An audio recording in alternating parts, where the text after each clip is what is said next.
할렐루야. 하나님의 은혜가 여러분 모두에게 함께 하시기를 축원합니다. 우리 옆에 손 들면서 잘 오셨습니다. 은혜 받으세요. 온라인으로 예배 드리시는 모든 분들에게도 하나님의 은혜가 함께 하시기를 축원합니다. 요한복음 지금 주제를 우리가 생각하는데, 요한복음을 기록한 목적이 뭐냐? 이 표적을 기록한 목적은 분명하다. 예수가 그리스도이심을 믿어서 너에게 생명을 얻게 하려고 하는 것이다 라고, 요한복음의 기록 목적은 우리에게 생명을 주기 위해서라 그랬습니다. 부모로부터 우리에게 주어지는 생명은 비오스, 그것은 70이요 80 아니면 100살 살다 끝나는 생명입니다. 그런데 우리 예수님이 주는 생명은 조회. 조회라는 말은 영원한 생명, 영원한 생명. 그러니까 우리가 예수님을 통해서 얻는 영생은 영원한 생명인 거죠. 할렐루야. 그래서 여러분들이 그 생명이 어느 속에서 나타나느냐? 태초에 말씀이 계셨다. 그 말씀은 하나님이셨다.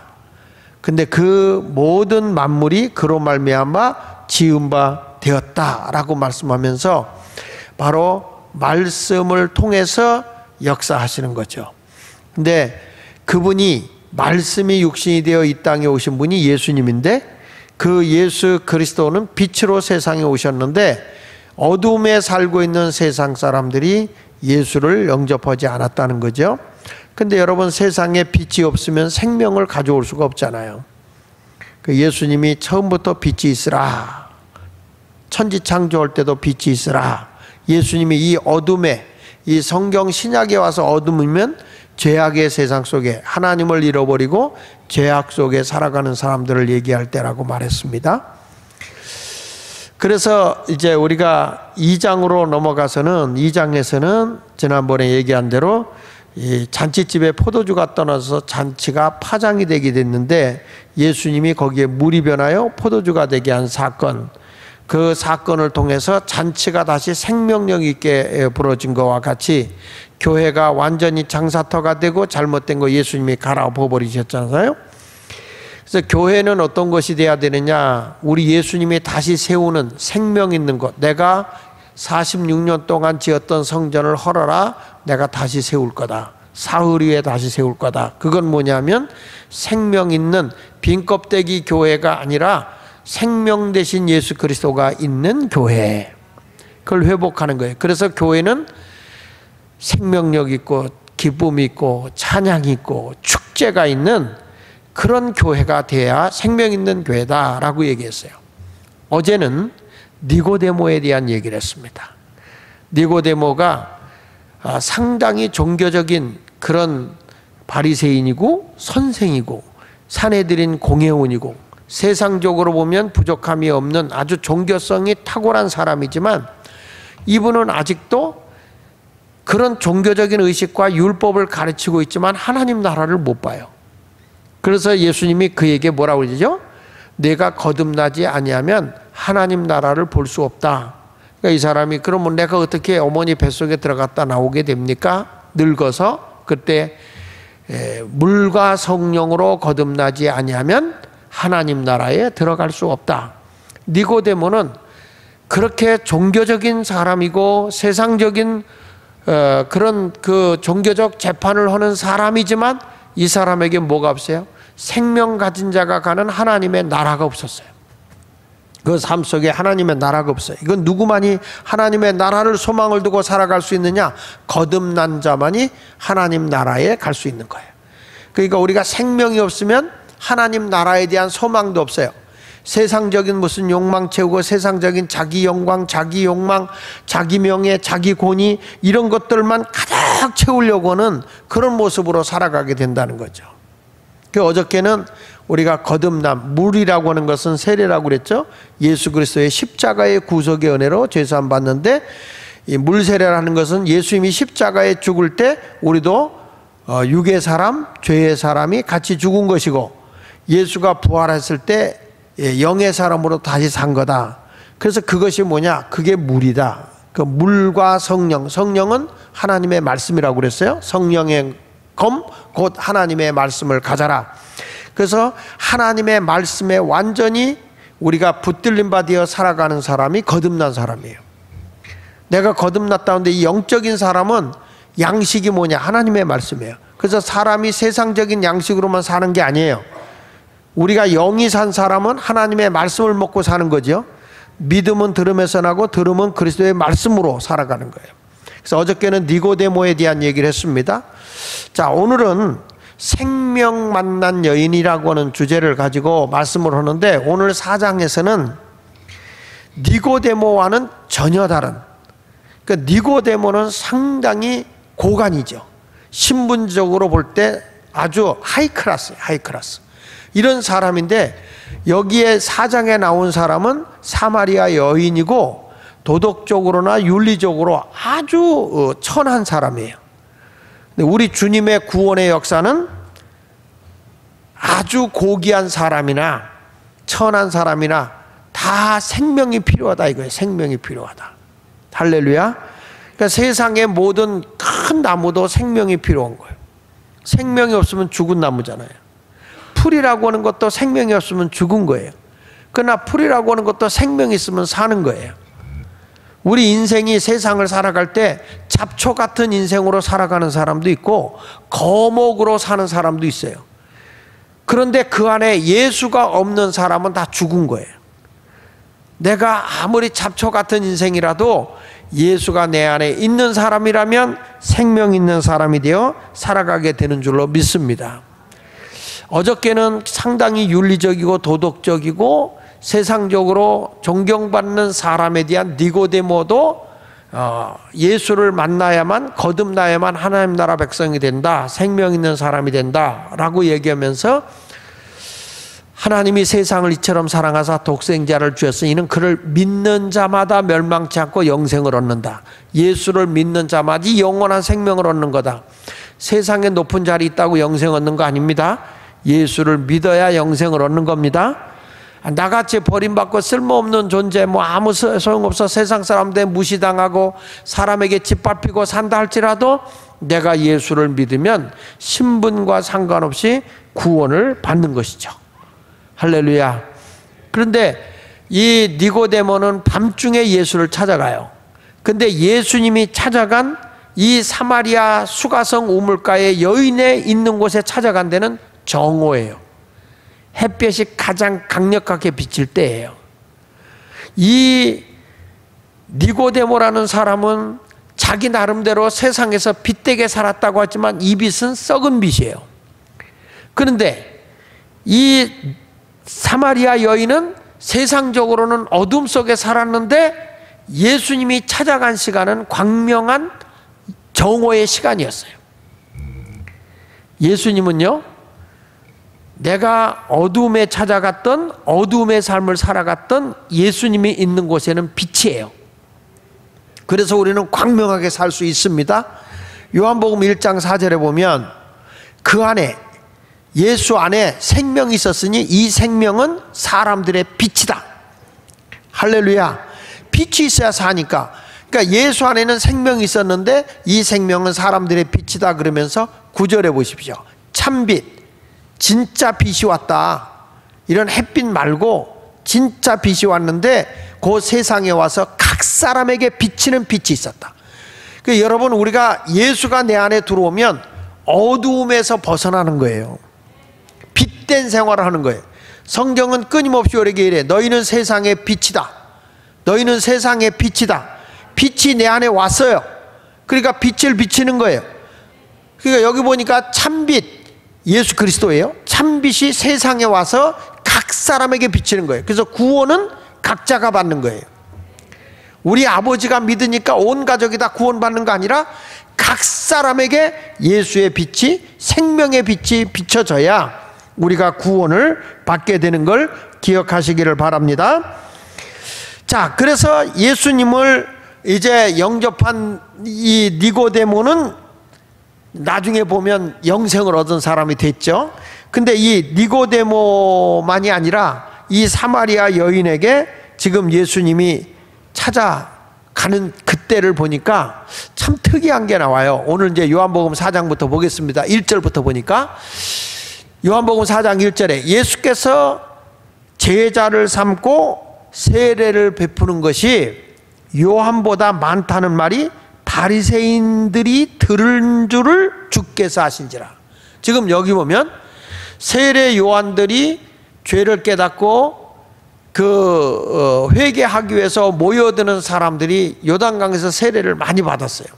그런데 예수님께서 제자들을 세워놓고 난 뒤에는 세례 요한에게 세례를 받는 사람들보다 예수께서 택한 제자들을 통해서 세례받는 사람들이 더 많다고 누가 그걸 듣고 있냐면 바리새인들이 듣고 있어요. 이 말은 무슨 얘기냐면 예수님과 예수님의 제자들의 세력이 점점 인기가 커지고 있다는 거예요.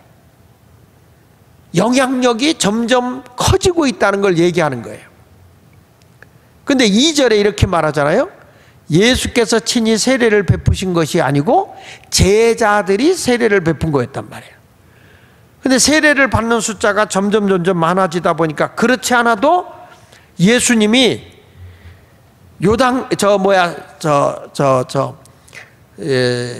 회당에 들어가서 귀신을 쫓아내고 능력을 행하고 예수님의 가르침이 일반 바리새인들의 가르침과는 전혀 다르다는 것을 알고 바리새인들이 상당히 예수를 경계하고 회당에 오는 것을 못마땅히 여기고 있었단 말이에요. 그래서 예수님이 가정집에 들어가서 말씀도 나누고 병든 자를 치유하는 사건들이 계속 일어나거든요. 그런데 이 바리새인들이 눈여겨보니까 예수의 제자들이 점점 세례를 주는 숫자가 많아졌다. 이제 이런 갈등이 오기 직전인 거야. 예수님의 제자들과 바리새인들과 크게 싸움이 터질 그런 분쟁의 요소가 있으니까 예수님이 3절에 이렇게 말합니다. 3절에 유대를 떠나서, 유대가 뭐냐면 예루살렘 성전 있는 곳이에요. 유대를 떠나서 다시 갈릴리로 가실새 사마리아를 통과해야 하겠는지라, 그렇게 했어요. 이게 무슨 얘기냐면 이런 거예요. 예루살렘 중심으로 이렇게 원을 그리면 그게 유대 땅이야. 그런데 거기서 한 번 더 북쪽으로 올라가게 되면 거기가 사마리아 성이 있는데, 그 사마리아 성이 있는 거기가 이제 사마리아예요. 이렇게 올라가면 거기가 사마리아야. 사마리아라는 데가 있고 그 사마리아를 지나서 올라가면 그게 갈릴리야. 그러니까 반드시 이 유대 땅에서 갈릴리를 가려면 어디를 거쳐서 가야 되냐면 사마리아를 거쳐서 가야 돼요. 그런데 유대인들은 사마리아 성을 절대로 통과를 안 해요. 이 사마리아가 어떤 곳이냐면 아수르 나라가 이 이스라엘을 통치할 때 포로로 끌려간 사람들을 가지고 가서 거기서 문화 정책을 쓰면서 그러니까 쉽게 말하면 이 유대 민족은 단일 민족인데 유대 민족과 아수르 민족이 여자들을 뭘 시키냐면 결혼을 시켜버려요. 그래가지고 혼혈을 만들 뿐만 아니라 저들이 믿는 종교까지도 같이 혼합 종교를 만들어 버리는 거예요. 그러니까 유대교는 하나님 절대주의 신앙인데 이방 신하고 혼합 종교를 만들어 버린 거예요. 그러니까 나중에 70년이 지난 포로로 잡혀갔다 바벨론에서 포로 생활하다가 이제 다시 이 아수르 나라에서 해방이 되잖아요. 그래가지고 이제 포로로 다시 바벨론에 70년 동안 그 포로 메대와 바사를 통해서 이제 해방을 받고 돌아왔는데, 그 돌아와서 그때 수룹바벨의 성전을 재건하려고 할 때도 이 사마리아 사람들도 유대인이니까 혼혈 민족이지만 유대인이니까 우리도 성전에 참여하겠어 했더니 못하게 하는 거예요. 너희는 부정된 민족이다, 안 된다. 그래가지고 갈등이 굉장히 심했어요. 유대인들이 나중에는 이 사마리아의 아수르 나라 사람과 결혼했던 사마리아에 사는 유대인들을 뭐라고 얘기했냐면 혼혈이고 저들은 지옥에 갈 사람이고 개다, 이렇게까지 완전히 아주 더러운 사람, 이렇게 아주 단정을 해버려요. 부정된 사람들. 이렇게 해가지고 사마리아라는 성 근처를 아예 유대인들이 우리로 말하면 부정탄다. 그러니까 거기를 통과를 안 해. 어떻게 가냐면 이렇게 직선으로 가면 금방 가는 거를 삥 돌아가지고 다시 요단강을 건너서 이렇게 가니까 굉장히 험악한 길을 건너가는 거예요. 근데 거기를 안 가는데 예수님은 뭐라고 했냐면 갈릴리로 가실새 사마리아를 통과하여야 하겠는지라 이렇게 했는데, 하겠는지라라는 이 단어가 뭐냐면 해야만 하겠다 이런 뜻이야. 꼭 사마리아를 나는 통과해야만 하겠다, 통과하지 않고는 안 되겠다, 이렇게 예수님이 아주 머스트, 꼭 해야만 한다, 해야만 한다. 그래서 이 사마리아를 통과해야만 되겠다. 그래가지고 사마리아를 가시게 되는 거예요. 예수님이 그 사마리아를 가는데 마침 사마리아 그 성에 들어가서 우물가를 가게 된 거죠. 우물가를 갔을 때 제자들은 먹을 것이 귀해서 성 안으로 들어가서 음식을 먹을 거를 사러 갔고, 예수님이 혼자 매우 지친 모습으로 우물가에 쓰러지신 거예요. 예수님이 턱 걸터 앉아서. 그때 정오에 아무도 사람이 움직이질 않아요. 너무너무 더우니까. 그런데 사람을 피해서 물길로 온 사마리아 한 수가성에 살고 있는 여인이 있었어요. 그 여인이 물을 길러 온 거죠. 그 여인을 바라보고 예수님이 물을 좀 달라 얘기를 한 거예요. 자, 요한복음 4장 9절에 보니까 사마리아 여자가 이르되 당신은 유대인으로서 어찌하여 사마리아 여자인 나에게 물을 달라 합니까? 당신들이 우리를 개 취급하고 부정된 백성이라고 하고 우리를 상종도 안 하고 여기를 가지도 않는데 당신은 어떻게 유대인으로서 나에게 물을 달라고 합니까? 유대인이 이거는 원래 사마리아 사람하고 상종도 하지 않지 않습니까? 그런 나에게 어떻게 말을 붙이고 물을 달라고 하십니까? 이렇게 말하고 있는 거예요. 그러니까 예수님께서는 여기서 귀한 것을 말씀하고 있어요. 뭐냐면 구원이라고 하는 것은 너는 구원받고 너는 못 받고 그게 아니에요. 너는 잘 살고 배움이 있고 신분도 높고 너는 하이클래스니까 너는 구원받고, 너는 죄도 많고 천하고 가난하고 멸시당하고 우상숭배했던 사람이니까 구원받지 말고 이런 게 아니에요.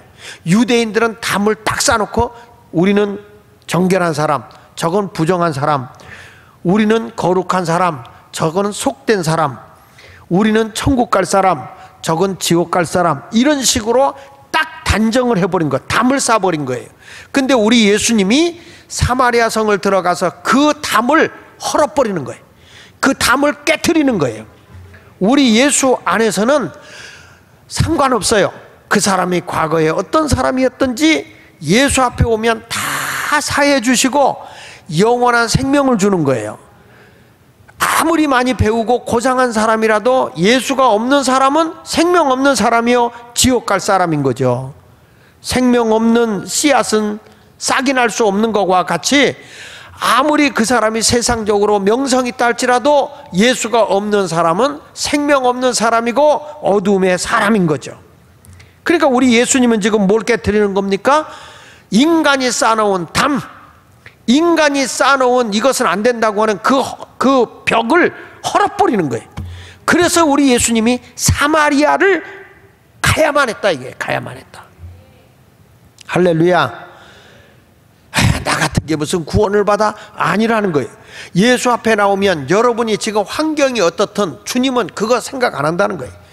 학벌이 좋든 나쁘든, 내가 지역이 어느 지역이든, 내가 어떤 지금 집에 살고 있든 예수 앞에 나오면 예수님은 어떤 환경도 안 본다는 거예요. 학벌도 안 본다는 거예요. 내가 어떤 모습으로 있든지 주님은 그거 안 봐요. 다 담을 다 헐어버리고 주님은 다 용서하시고 사랑하시고 그리고 저들에게 생명을 주시는 구원의 주님이시다 이 말이야. 그래서 예수님은 사마리아를 가야만 했던 거예요. 유대인과 사마리아의 벽을 깨트리기 위해서.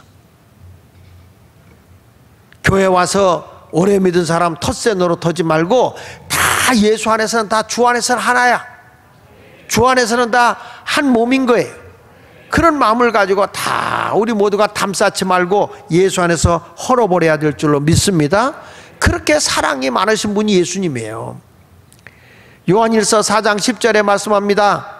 사랑은 여기 있으니 우리가 하나님을 사랑한 것이 아니요 하나님이 우리를 사랑하사 우리 죄를 속하기 위하여 화목제물로 그 아들을 보내셨다는 거예요.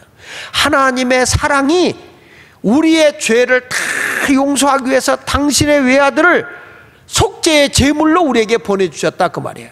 화목제물, 하나님과 우리를 화목하게 하기 위한 십자가의 제물로 예수님을 보내주셨다 그거예요.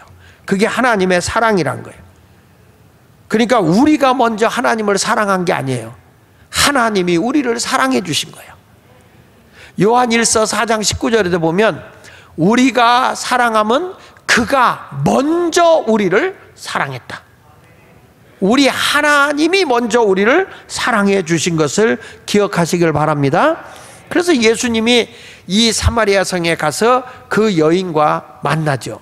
근데 만나는데 이 여인이 처음부터 아이고 나의 구세주여 나를 구원해 주기에 오신 예수님이시여 이러지 않아요. 예수님과 대화하면서 점진적으로 예수를 만나게 되는데 처음에 이 여인은 예수님을 뭐라고 고백하냐면 첫째로는 유대인 예수라고 고백을 한 거야. 자기들을 배척하고 자기들에게 지옥 갈 영혼들이라고 그렇게 말하고 있는 거잖아요. 그런데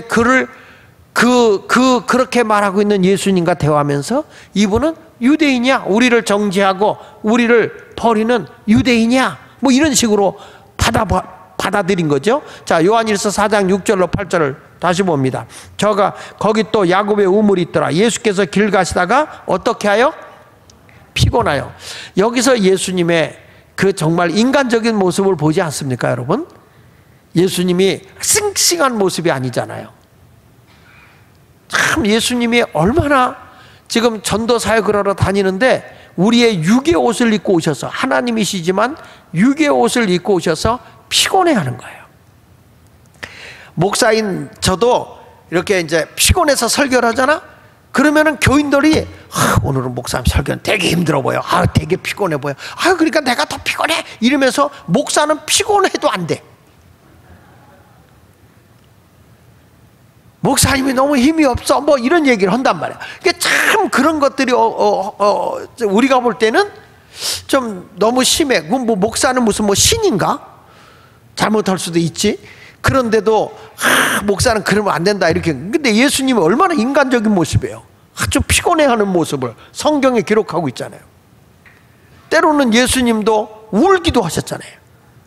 예수 울었다. 내가 설교하다 울면 또 흉보는 사람도 있더라고. 목사님이 늙었어. 마음이 되게 약해. 눈물 안 흘리는 분이 눈물 흘리고 있어. 이제 은퇴할 때가 됐어. 이런다고. 여러분, 이 사람이 말이에요. 예수님의 모습은 얼마나 정서적이고 인간적이고 멋있잖아요. 사람이 좀 우는 것도 있어야 되잖아. 아주 근엄하게 목사가 말이야 슬픈 거 보고도 울지 마. 천국 갈 사람이 울면 돼? 이래 보세요. 정내물이 하나도 없지. 같이 눈물도 흘려주고 울기도. 예수님이 말이야 나사로가 죽었을 때 같이 울었어. 마리아가 우니까, 마르다가 우니까 예수님도 우셨어. 얼마나 멋있어. 울지 마. 여러분들 아멘도 안 하는 사람은 기쁠 때 웃기도 하고 말이죠. 근데 예수님이 여기서 피곤해하면서 우물 곁에 그대로 털썩 앉아있는 모습을 한번 생각해 보세요. 앉으시니 때가 6시쯤 되었더라. 정오. 여기선 정오예요. 사마리아 여자 한 사람이 물을 기르러 왔음에 예수께서 물을 좀 달라 하시니 이는 제자들이 먹을 것을 사러 동네에 들어갔다. 아무도 없고 이 여인과 이 사마리아 이 여인과 함께 예수님이 만나는 거예요. 근데 그 여인에게 이제 제자들이 없는 거죠. 그러니까 이때 예수님이 뭐 공의를 세우고 뭐 할 것도 없잖아요. 제자들이 있으면 그래요? 그러면 그 아주 유대인이니까 자기 제자들도 그 여자의 두레박을 뺏어서 물 떠가지고 우리 스승님부터 먹고 이 개 같은 여인 뭐 이러면서, 왜냐하면 그때 개 취급하니까 이방 여인을 그러면서 뺏어서 할 수도 있는 거란 말이야. 근데 예수님이 그렇게 강한 모습으로 나타나지 않아요. 어찌 보면 더 근엄하고 강한 모습으로 나타나면 사람들이 더 권위 있게 볼지도 모르죠. 제가 어느 큰 교회를 가보니까 내가 우리 그 청년들 데리고도 어느 교회를 가봤는데, 야, 갔더니 거긴 게릴라 군대 같아. 쫙 서가지고 막 오고다 와 하고 박수치고 막 그러는데 난 익숙치가 않아. 어디에 갔더니 막 목사님 막 이게 뭐 워키토키로 하면서 지금 사택을 떠났습니다. 지금 뭐 어디쯤에 가고 있습니다. 예수님 곧 5분 뒤에 목사님 5분 뒤에 도착합니다. 예수님 영접하십시오. 이런 교회들이 대부분 큰 교회들이 그래. 가지고 누가 가까이 오지도 못하게 딱 막아버리고 경호를 다 해요. 예수님이 와도 절대 그 목사 못 만난다? 못 만나요. 아니 그런 식으로 이게 경호하는 거란 말이에요. 예수님도 어찌 보면 그런 모습으로 짱하고 멋있게 품 있게 오면 오히려 이방인들이 예수님을 영접했을지 모르겠어. 근데 예수님이 그냥 피곤한 모습으로 탁 나타나고 아무도 없잖아요. 예수님이 그냥 아침 이슬같이 오는지 안 오는지 모르게 슬쩍 오신 거 아닙니까? 땅속에서 새싹이 돋아나는데 뭐 나 새싹 난다 그리고 나옵니까? 어느 날 가보니까 나와있지? 그와 똑같이 주님이 그런 모습으로 오신 거예요. 그렇게 그냥 나사렛 동네의 한 몫으로서 연약한 모습으로서 그냥 나타나서 나 지금 물 좀 주소. 물 좀 주소. 수가성 우물가에게 물을 달라고 지금 얘기를 하고 있는 그 모습 속에서 이 여인이 9절을 같이 읽어보겠습니다. 9절 시작. 사마리아 여자가 이르되 당신은 유대인으로서 어찌하여 사마리아 여자인 나에게 물을 달라 하십니까? 당신 유대인 아닙니까? 그러니까 예수님을 지금 뭐로 보고 있는 거예요? 자기들을 배척하고 자기들을 그냥 그 혼혈민족이라고 부정된 민족이라고 정죄하고 있는 유대인으로 예수를 보고 있는 거야. 그러니까 유대인 예수로만 봤죠. 그러니까 이는 유대인이 사마리아인과 상종하지 아니함이로라. 당신도 우리가 상대도 안 해주고 더러운 사람이라고 부정된 사람이라고 탁 멸시하더니 아니 당신이 뭔데 날 들어 물을 달라고 하십니까? 이러는 거예요. 그래서 예수님이 그와 대화하면서 당신이 주는 물을 먹으면 다시 목마르지만 아마 내가 물을 달라고 하는 네가 누군 줄 알았으면 너는 나한테 물 달라고 했을걸? 이래요. 자 보십시다. 10절에 시작. 예수께서 대답하여 이르시되 내가 만일 하나님의 선물과 또 내게 물 좀 달라 하는 이가 누구인 줄 알았더라면 내가 그에게 구하였을 것이요 그가 생수를 내게 주었으리라. 여기 보면 예수께서 당신은 유대인으로서 왜 나를 물 달라고 그래? 유대인이 우리를 상종도 하지 않는데 하는데 예수님이 지금 그 여인과 대화하면서 물을 달라고 하는 이가 누군지를 알았으면 그분에게 하나님의 선물, 여기서 하나님의 선물은 뭐냐면 하나님의 구원이에요. 구원. 은혜로 구원 주잖아요. 구원. 그리고 영원히 목마르지 않은 그 생수를, 영원히 갈증을 느끼지 않는 생수를 나한테 달라고 했을 거야. 사람이 물 마셔야 삽니다. 물을 안 마시면 사람이 살 수가 없어요. 물을 먹어야죠. 그러니까 예수님이 뭐라고 했어요? 영원한 생수통이요. 생명수라 이 말이에요. 생명수. 생명을 주는 물이다. 그런데 내가 주는 물을 먹으면 갈증이 없어. 만족해. 이 생수는 뭘 의미하냐? 성령님을 의미한단 말이에요. 그러니까 이 여인이 그렇지 않아도 자기 물 길러 오는 거 지긋지긋한데 말이야. 내가 주는 물을 먹으면 영원히 목마르지 않는다라고 지금 예수님이 말씀을 하고 있는 거죠. 이 여인이 말해요. 일반 유대인하고 예수님하고 대화하는 게 다른 거야. 유대인들은 아예 상종도 안 하고 대화도 안 하는데 예수님이 말씀하는 것 자체가 달라. 그래서 이 여인이 예수님을 두 번째로 부를 때 뭐라고 부른 거 아니? 선생님이라고 불러. 선생님.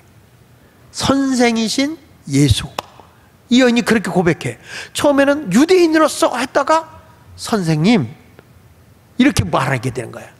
물론 요한복음 4장 11절에 보면 여자가 이르되 주여 물그릇도 없고 이 물은 깊은데 어디서 당신이 그 생수를 얻겠습니까? 영원히 목마르지 않는 생수를 얻을 수 있습니까?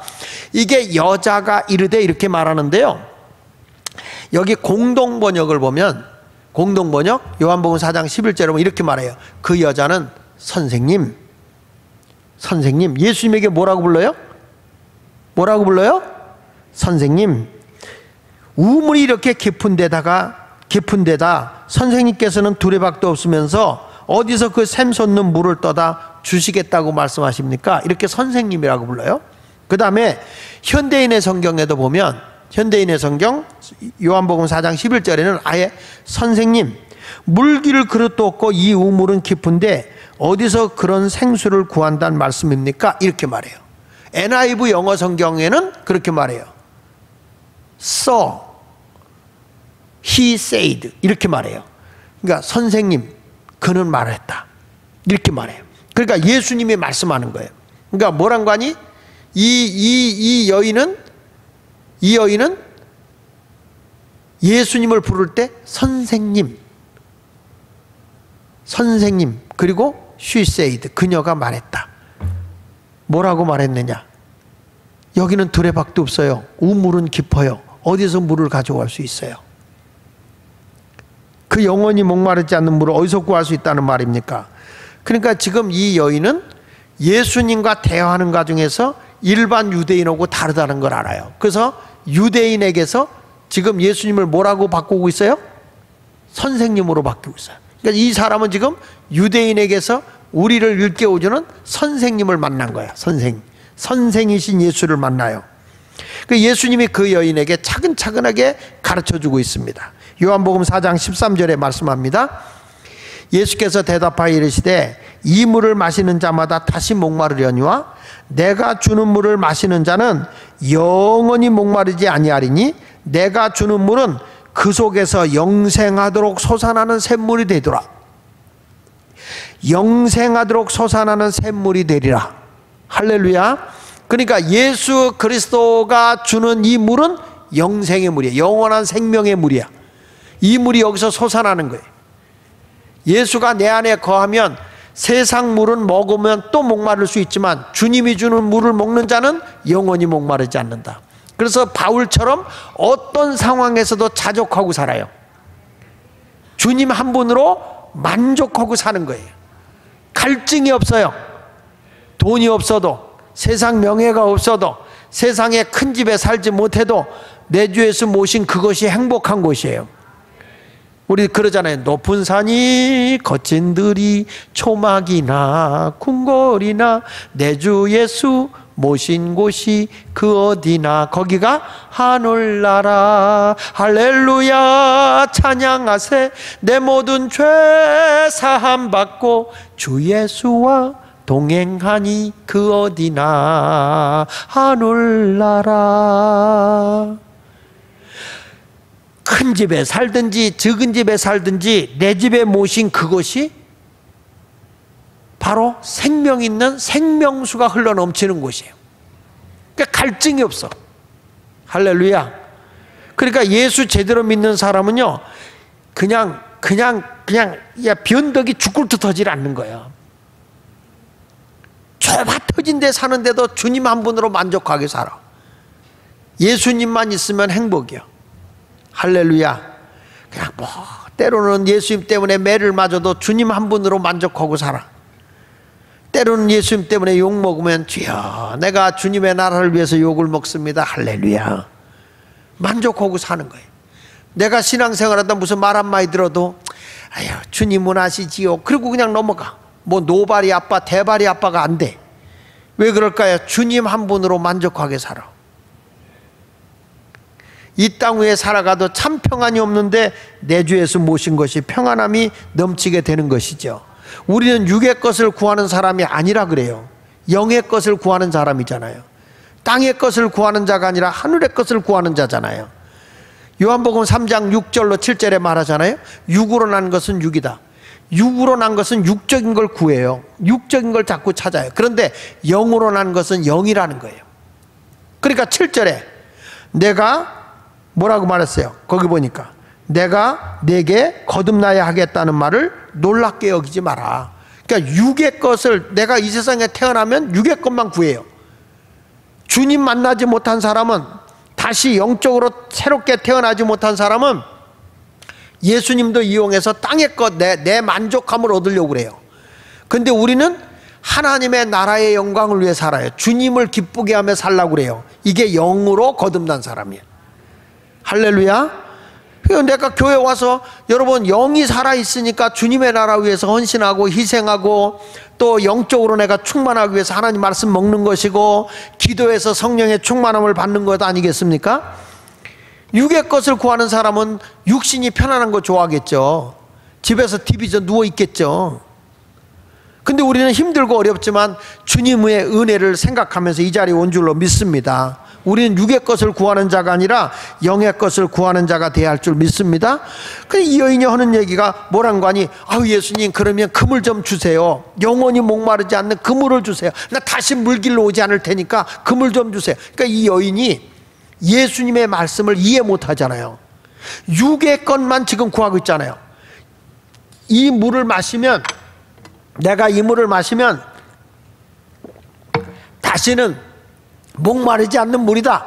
그렇게 생각하는 거, 이 여인은. 이 물. 근데 우리 주님이 주는 물은 영원한 생명수예요. 영적인 천국의 생명수, 그 성령의 물이란 말이에요.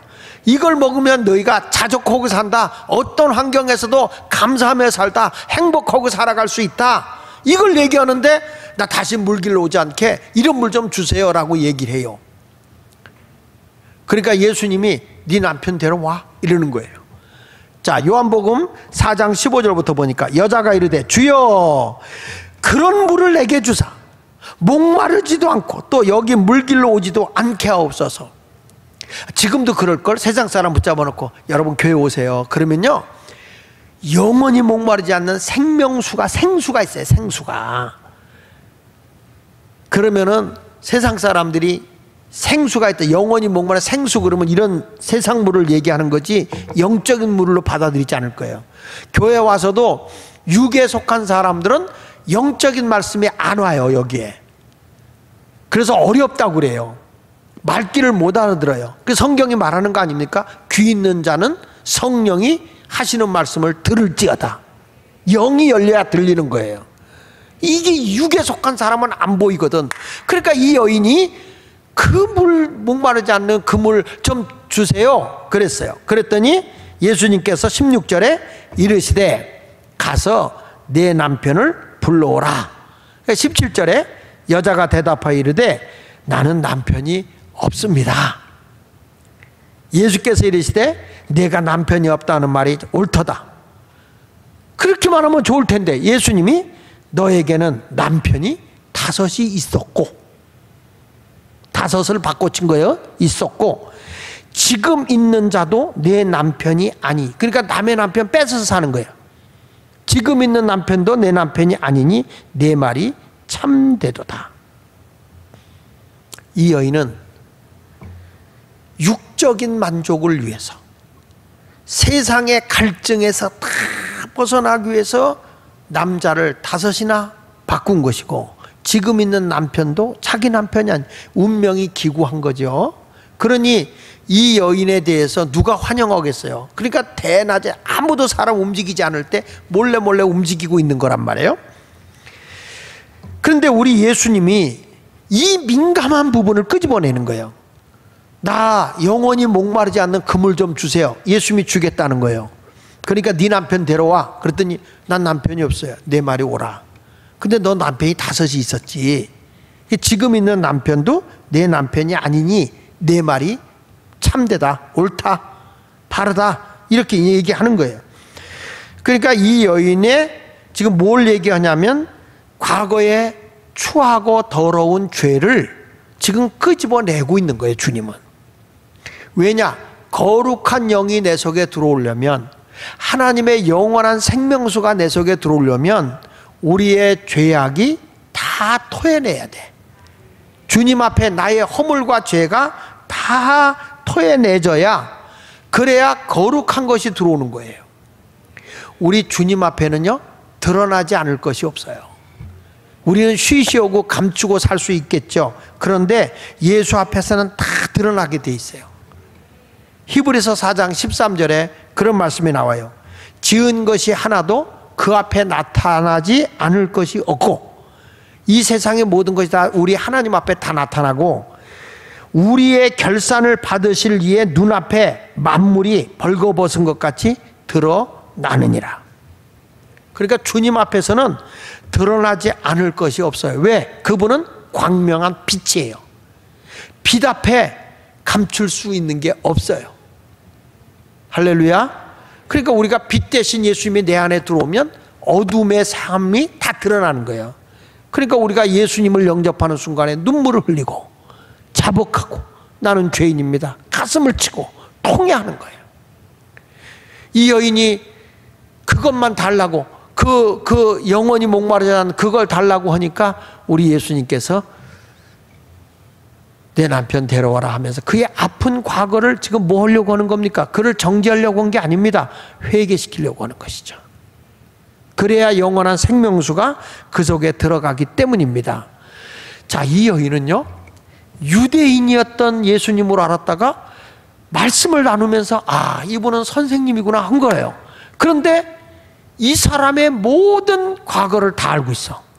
내가 남편이 5이나 있었으나 지금 있는 남편도 내 남편이 아니구나 하는 순간 이 사람이, 이 여인이 예수님을 뭐라고 하냐면 선지자 예수라고 고백을 하고 있어요. 그러니까 이 여인은 누구를 만나? 첫째는 유대인을 만난 거예요. 두 번째는 선생님을 만난 거예요. 대화하다가 이제는 예수님이 뭘로 보이냐면 선지자로 보이는 거예요. 선지자. 선지자는 뭐죠? 하나님의 말씀을 받아서 그대로 전하는 자예요. 하나님의 말씀을 받아서 그대로 전하여 성도들로 하여금 그 말씀대로 살게 해주는 거거든요. 내가 지난번에 그런 설교를 했잖아요. 선지자는 예언자란 말이야. 하나님의 앞으로 너희가 죄를 범하고 살면 이렇게 심판할 거다, 이렇게 심판한다, 너희가 올바르게 살면 하나님 이렇게 인도한다. 그래서 선지자의 말이 틀려야 훌륭한 선지자다. 왜냐? 회개하지 않으면 하나님의 심판이 있는데 이 선지자의 말을 듣고 저들이 회개했어, 니느웨 성처럼. 그러면 심판이 안 올 거 아니에요. 그렇죠? 그러니까 훌륭한 선지자의 선지자는 누구냐? 선지자의 말대로 이루어지지 않는 게 훌륭한 선지자다. 아멘 안 하네? 여러분, 교회 와서 성도가 잘못돼, 당신이 이렇게 살면 이렇게 돼, 그러니 회개해라. 당신이 이렇게 되면 이런 일이 생긴다고, 그러니까 회개해. 그런데 그렇구나, 내가 그래야지. 그리고 선지자의 말을 듣고 회개했어. 그러면 그런 심판이 안 오겠죠. 근데 그냥 목사의 말이니까 그리고 시큰둥하고 듣다 보면 뭐가 와요? 심판이 온단 말이야. 목사님 용하네, 우리 목사님 용하네, 그냥 그대로 그냥 심판이 임했네. 그건 훌륭한 목사가 아니요. 성도에게 잘못 살면 하나님의 심판이 오니까 그 심판을 안 받게 해야 훌륭한 목사지. 그래, 해봐라, 너 이제 심판이 오지. 심판 받으면 받지 뭐. 이런 모습으로 가서는 안 된다는 거예요. 근데 예수님이 내 남편 데려와라. 없어요. 내 말이 맞아. 지금 있는 남편도 내 남편이 아니지. 이 말을 하는 순간에 자기의 모든 걸 다 아니까, 아이고, 당신은 선지자입니다. 하나님의 뜻을 전하는 자가 선지자잖아요. 그러니까 이 여인이 지금 예수님을 유대인에서, 선생님에서 뭘로 만난 거예요? 선지자를 만난 거예요. 그러니까 하나님의 뜻을 전하는 자니까 이 여인이 제일 궁금했던 게 있어. 선지자에게 꼭 묻고 싶은 게 있었어. 그래서 그 질문을 합니다. 자, 이 여인이 어디를 향해서 가고 있는지 아십니까? 물에서, 이제 일반적인 유대인의 자연적인 사람에서 이제는 물에 대한 것을 얘기하다가, 영원한 생명수, 목마르지 않은 물에 대한 얘기를 하다가 이제는 무슨 문제로 가는지 아세요? 육의 문제를 얘기하다가 종교적인 문제로 가고 있어요. 종교적인 문제로. 자, 보십시다. 다 같이 4장 20절을 한번 읽어볼게요. 시작. 우리 조상들은 이 산에서 예배하였는데, 이 산이 어디냐면 사마리아에 있는 그 성전을 거기서 예배를 드려요. 그게 그리심산이야. 그리심산. 그리심산이라는 이 산에서 예배하였는데, 당신들의 말은 예배할 곳이 예루살렘에 있다 하더이다. 그러니까 예배는 이 그리심산에 전에서 예배드리는 건 하나님이 예배를 안 받고, 예루살렘에 있는 성전에서만 예배 드려야 하나님이 받으신다고 하는데, 그것이 맞는 얘기입니까? 하고 선지자니까 물어보는 거예요. 이 여인의 마음 한구석에는 내가 하나님을 믿고 하나님 나라 백성으로서 사는데 내가 예배를 하나님께 올바로 드리고 싶은 마음이 있는 거예요, 이 여자가. 그런데 그 예배를 올바로 드리고 싶은데 이 사마리아에서 아무리 그리심산에서 예배를 드려도 그 예배는 하나님이 받는 예배가 아니고, 예루살렘에 가서 예루살렘 성전에서만 예배 드려야 하나님 받는다. 그래서 저들이 유월절 날이다 뭐다 그러면은 디아스포라 그래가지고 전부 다 예루살렘으로 모여서 예배를 드리잖아요. 그 예루살렘에서만 예배 드려야 하나님이 예배를 받으시나요? 이렇게 물어본 거죠. 그러니까 예수님께서 말씀을 합니다. 예수님께서 요한복음 4장 21절로 22절에 말씀합니다. 예수께서 이르시되 여자여 내 말을 들으라, 내 말을 믿어라. 예수님이 내 말을 들어라 하면서 이 산에서도 말고 예루살렘에서도 말고 너희가 아버지께 예배할 때가 이르리라. 너희는 알지 못하는 것을 예배하고 우리는 아는 것을 예배하노니 이는 구원이 유대인에게서 나는 거다. 지금 예수님이 이런 말씀하는 거예요. 지금 우리가 예배를 그리심산에서 예배를 드리는 것은 안 되고 예루살렘 성전에서만 드리는 예배만 하나님이 받으시나요? 이렇게 물어본 거예요. 그러니까 장소, 곳 장소에 요 장소만 가야 하나님이 예배를 받으시나요? 이렇게 물은 거야. 그랬더니 예수님은 장소를 말하지 않고 곳을 얘기하지 않고 때를 얘기해. 때. 예배할 때가 이르렀다. 장소가 중요한 게 아니다. 예배하는 게 중요하다. 그러니까 이게 지금 예수님의 선지자로서 지금 일러주는 거죠. 예수님은 곳에 대해서, 장소에 대해서 그렇게 중요하게 했잖아요. 이 곳의 신앙이 뭐냐면 형식적인 거예요. 그냥 건물이 크고 화려하고 웅장해야만 하나님이 예배 드리는 것, 예배 받는 걸로 착각해서는 안 돼요. 교회라고 하는 것은 이 장소가 중요한 게 아니라 영이 살아 움직이는 곳이 돼야 된단 말이야. 그래서 요한복음 4장 23절 읽어보면은 아버지께 참되게 예배하는 자들은, 그죠, 예배자, 지금 예배할 때가 있다. 근데 그 예배자는 장소가 중요한 게 아니야. 뭐라고 그랬어요? 영과 진리로 예배할 때가 오나니 곧 이때라. 여기서 영은 뭐냐면 자기 영이야. 내 영. 내 영. 여기서 영과 진리라고 하는 것은, 영은 정신이, 정신. 우리가 시대 정신 얘기하잖아요. 우리가 예배 드릴 때에 예배의 정신이 세 가지가 있다고 그랬어. 하나는 엿새 동안 힘써 일한다. 근면 정신. 그 다음에 두 번째로는 너희 집에 유하는 하인, 종들, 남종, 여종, 객이라도 다 안식해라. 너와 똑같이. 이게 뭐냐면 평등정신. 그리고 너희 집에 기르는 가축이라도 안식하게 하라. 이건 뭐냐면 미물가에도 쉬게 하는 사랑의 정신.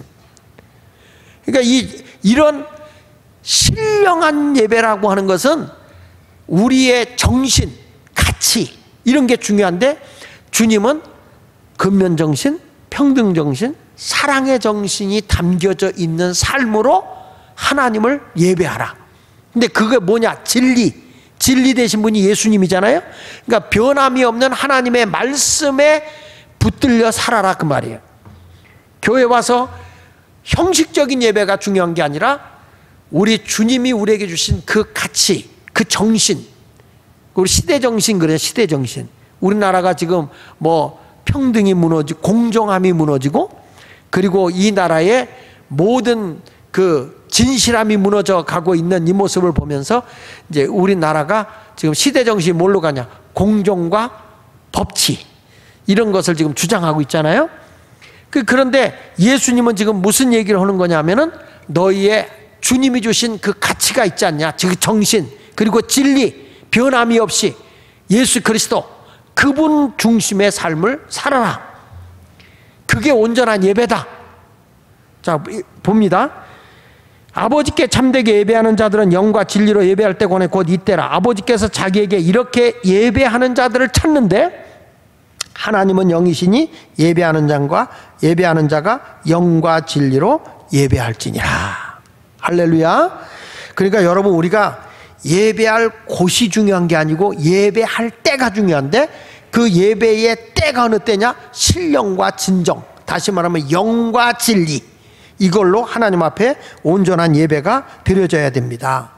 그러니까 건물을 중심하고 뭐 화려하고 웅장하게 짓는 성전은 하나님이 사랑하는 성전이고 조그만 성전이면 하나님이 사랑하지 않는 성전인가요? 주님은 그렇게 안 봐요. 성경 말씀 요한복음 2장 19절 우리 지난번에 한 거지만 다시 한번 읽어볼게요. 요한복음 2장 19절에 보니까 예수께서 대답하여 이르시되 너희가 이 성전을 헐라. 내가 사흘 동안 일으키리라 그랬더니 유대인들이 이 성전은 몇 년 동안 졌다고? 46년 동안 지었건을 3일 동안 일으키겠느냐? 그러나 예수는 성전된 뭘 가리킨 거예요? 자기 육체. 내가 성전이야. 하나님의 영이 거하는 성전. 우리가 지금 주의 영이 거하는 성전이잖아요. 내가 어떤 모습이냐? 내가 하나님 앞에 온전히 정신이 들여지고 진리의 말씀에 사로잡혀서 드려져야 되는 거예요. 그런 예배를 주님이 원하는 거지. 교회 건물이 뭐 화려하다, 뭐 교회가 뭐 그런 거 중요시 하잖아요. 옛날에는 건물이 신격화됐단 말이에요. 과거에 그 다윗이 말이야, 자기는 백향목으로다가 이 궁궐을 화려하게 졌는데 하나님의 성자는 천막에 있잖아요. 그래서 마음이 괴로워서 나단 선지자 앞에 뭐라고 하니? 내 마음이 불편하다. 나 성전 짓겠다.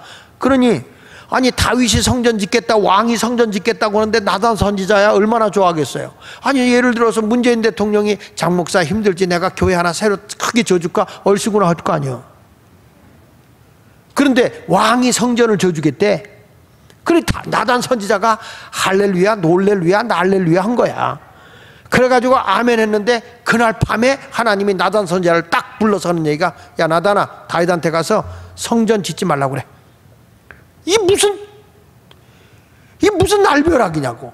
자 우리 역대상 17장으로 보겠습니다. 역대상 17장 1절에 보니까 다윗이 그의 궁전에 거주할 때 백향목으로 지은 궁전에 거할 때 다윗의 선지자 나단에게 이르되 나는 백향목궁에 거주하는데 여호와의 언약궤 하나님의 법궤죠. 법궤는 휘장 아래 있도다.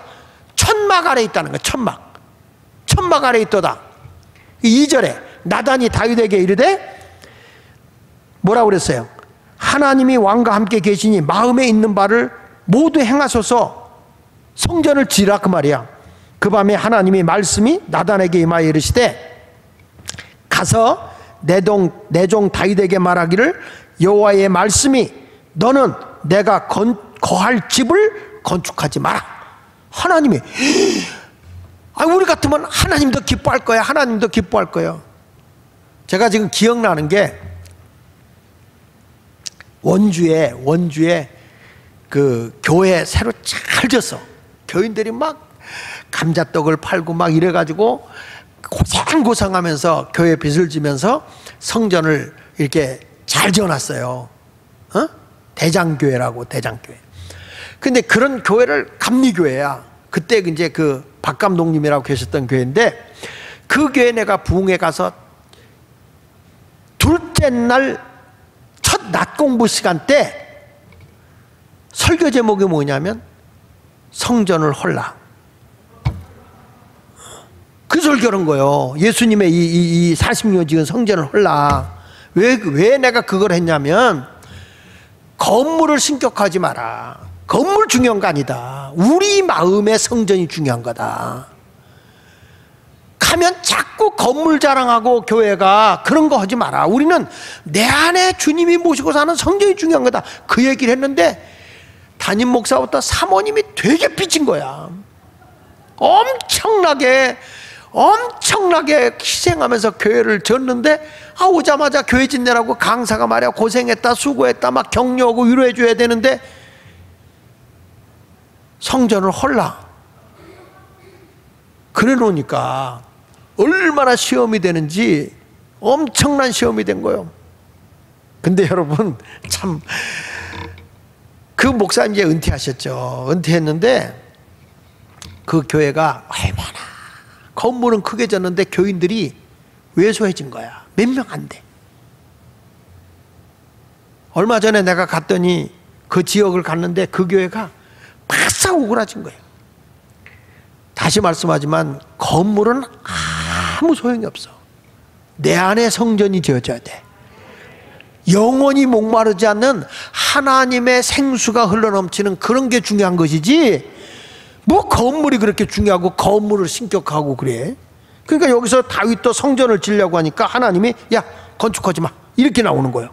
그러면서 내가 이스라엘을 애굽에서 올라가게 한 날부터 오늘까지 집에 있지 아니했다. 하나님의 성전 안에 주님이 계시지 않았다는 거예요. 그러면서 내가 이스라엘을 애굽에서 올라오게 한 날부터 오늘까지 집에 있지 않고 갇혀 있지 않았다는 거예요. 오직 이 장막과 저 장막에 있으며 이 성막과 저 성막에 있었다. 이 무슨 얘기죠? 이스라엘 백성들이 성막을 중심으로 해서 옮길 때마다 천막이니까 뜯어가지고 옮겨요. 계속 옮겨요. 그러니까 뭐냐면 성막신앙이라는 게 움직이는 성전이야. 하나님은 움직이는 거예요. 그러니까 우리와 함께하는 거지 건물 안에 갇혀있는 게 아니야. 만약에 우리 성도님들 아무것도 하지 말고 교회 안에만 있으라 그러면 여러분 살겠어? 밥 줄 테니까 그냥 교회 안에만 있어. 아무것도 하지 말고 교회 안에만 있어. 그러면 여러분 우울증 걸려. 화장실도 가지 마. 여기서 봐. 밥도 여기도 먹어. 바깥에 나가지 마. 여기만 계셔. 그러면 살겠어? 감옥이지? 근데 하나님을 감옥에다 가둬놓으려고 하는 거예요. 성전 안에만 계신 하나님. 하나님은 무소부재하셔. 하나님은 영이세요.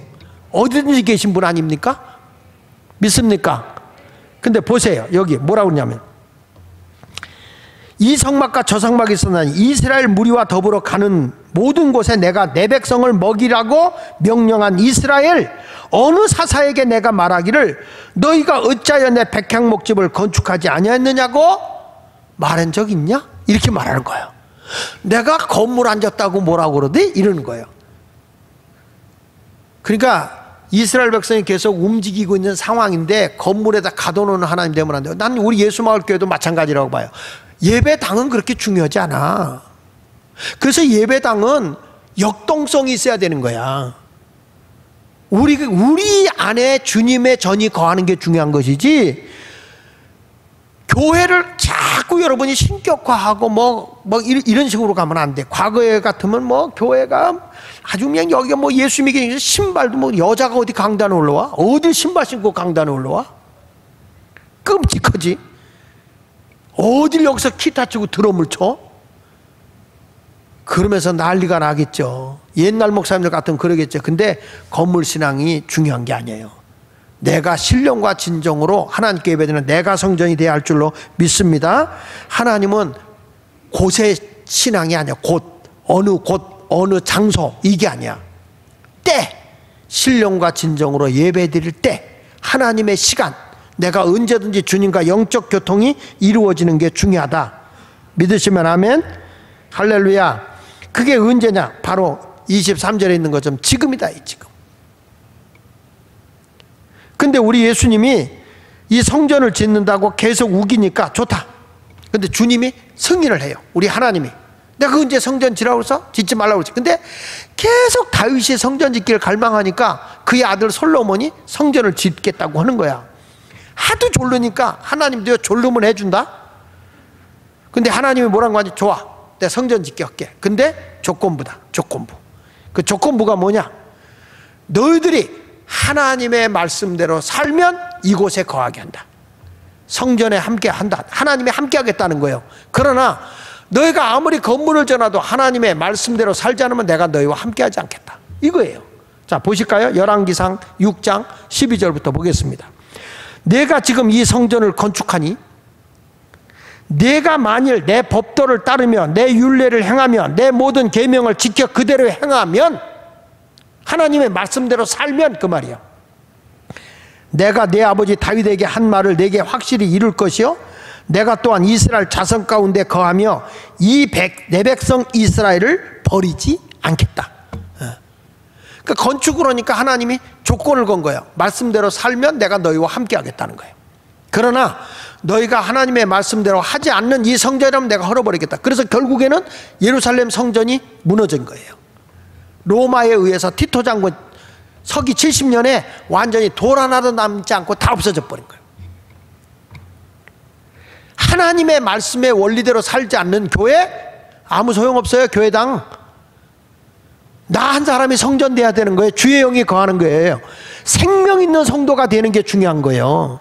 각 사람에게 성령님이 거하고 막 여기서 생수의 강이 흘러넘치는 이런 아름다운 신앙의 모습이 있어져야 할 줄로 믿습니다. 자, 그런데 이 여인이 이런 주님의 말씀을 들은 거예요. 장소가 중요한 거 아니야. 때가 중요한 거야. 지금이다. 지금 영으로 너 온전히 주님을 만나고 예배하라. 이렇게 말씀을 듣는 가운데 이 여인이 이런 말 한다고요. 아, 메시아 대신 예수 그리스도가 오면 그때가 오겠죠. 그때가 오겠죠. 난 그거는 안다는 거예요. 이 여인이. 그러니까 예수님이 내가 그야. 그러면서 뭐라는 거 아니? 따라합시다. 생명이신 그리스도를 만난 여인, 메시아를 만난 거야. 그리스도 예수를 만난 거예요. 자, 보십시다. 25절부터 27절. 드디어 만났습니다. 시작. 여자가 이르되 메시아고 그리스도라 하는 이가 오실 줄 내가 아노니 그가 오시면 모든 것을 우리에게 알려주시리이다. 예수께서 이르시되 내가 말하는 내가 그다. 내가 바로 메시아다. 이제는 장소가 중요한 게 아니라 신령과 진정으로 지금 예배할 때다. 영과 진리로 예배할 때다. 아, 예수님 메시아가 오면 그렇게 된다 그랬어요. 메시아 대신 그리스도가 오면 그렇게 할게요. 예수님이 내가 그야. 이때 제자들이 와서 예수가 여자하고 말하는 걸 이상하게 여긴 거예요. 원래 유대인들은 저 사마리아 여인과 대화하지 않는데, 그런데 아무도 묻지 않았죠. 이 여인 좀 보십시오. 내가 그다. 메시아 대신 생명 대신 예수를 만난 거야. 만나자마자 이 여인이 살아난 거예요. 숨어있던 이 여인이, 그냥 몰래 그냥 물길러 가던 이 여인이 생수의 강이 여기서 터져났네. 생명이 터져나왔네. 내가 예수를 만난 거야. 얼마나 행복한지. 이제는 땅의 것은 다 도망가 버리고 하늘의 것이 와버렸어. 하나님의 나라가 와버린 거예요. 자기 안에. 이 여인 좀 보십시다. 28절에 보니까 여자가 물동이를 버려두고 동네로 들어가서 사람들에게 이르되, 그동안에 부끄러워서 사람 쉬쉬했던 여인이 뛰어들어가서 내가 행한 모든 일을 내게 말한 사람을 와서 보라. 나를 아는 사람을 와보라. 이는 누가 아니냐? 메시아, 구세주가 아니냐? 구원의 하나님 그리스도가 아니냐? 하니 그들이 동네에서 나와 예수께 오더라. 이 여인의 변화된 걸 본 거예요. 이 여인이 어둠에 살던 여인이, 죽음의 삶을 살던 여인이 생명을 얻은 여인으로, 천국을 소유한 여인으로 완전히 바뀌어져서 생명의 능력과 기쁨과 희열과 감격과 축제가 여기서부터 막 터져 나오는 거예요. 이 여인에게 막 터져 나오는 거야. 그 모습을 볼 때 사람들이 저 여인이 저렇게 달라질 수가 있어? 뭐야? 무슨 일이 난 거야? 이 여인 때문에 거기 있는 사람들이 다 예수 앞에 나오는 겁니다. 자, 30절 봅시다. 그들이 동네에서 나와 예수께로 오더라. 할렐루야. 이 여인이 예수님을 만나는 순간에 전도부인으로 바뀌어버렸어. 전도부인으로. 여러분, 이게 생명 있는 성도야. 나 혼자 뭐 예배당만 왔다 갔다 하는 게 아니라 생명이신 예수님을 만나는 순간에 완전히 바뀌어지잖아요. 교회가 전통만 따지고 앉았고 내가 몇십 년을 예수 믿었니, 이게 무슨 소용이 있냐는 거예요. 날마다 나는 예수 만나서 기쁘고 또 기쁘고 행복하고 축제고 막 하나님께 영광 돌려야 되는데, 그냥 그 무슨 주님의 기쁨이 낙찰계 하나 탄 것만도 기분이 못하냐? 응? 어차피 낙찰계는 빚인데. 근데 우리 주님이 이 만나니까 이 여인이 이 기쁨을 가누지를 못하고 뛰어나가서 내가 메시아를 만났다, 예수를 만났다, 기뻐 감격하는 거예요. 나중에 사람들이 다 와서 예수님 말씀을 들은 거예요. 듣고 났더니 보세요. 41절과 42절에 보겠습니다. 시작. 예수의 말씀으로 말미암아 믿는 자가 더욱 많아. 이제는 저들에게 회개 역사가 일어났고 뭐가 들어온 거예요? 생명의 말씀이 들어온 거예요. 진리가 들어오니까 말씀으로만 믿는 자가 더욱 많아. 그 여자에게 말하되 이제 우리가 믿는 것은 내 말로 인함이 아니야. 내가 만난 예수, 내 말을 해서 믿는 게 아니라 이는 우리가 친히 예수님께서 이 말씀을 한 것을 듣고 그가 참으로 세상의 구주신 줄 암이라. 메시아인 걸 내가 알았다. 이렇게 말하는 거예요. 여러분, 나는 우리 예수마을교회 성도들이 이런 생명 있는 여인과 같이 나 하나가 변화되면 세상을 바꿀 수 있는 거예요. 근데 그분들이 와서 주님의 말씀을 듣고 믿는 거죠.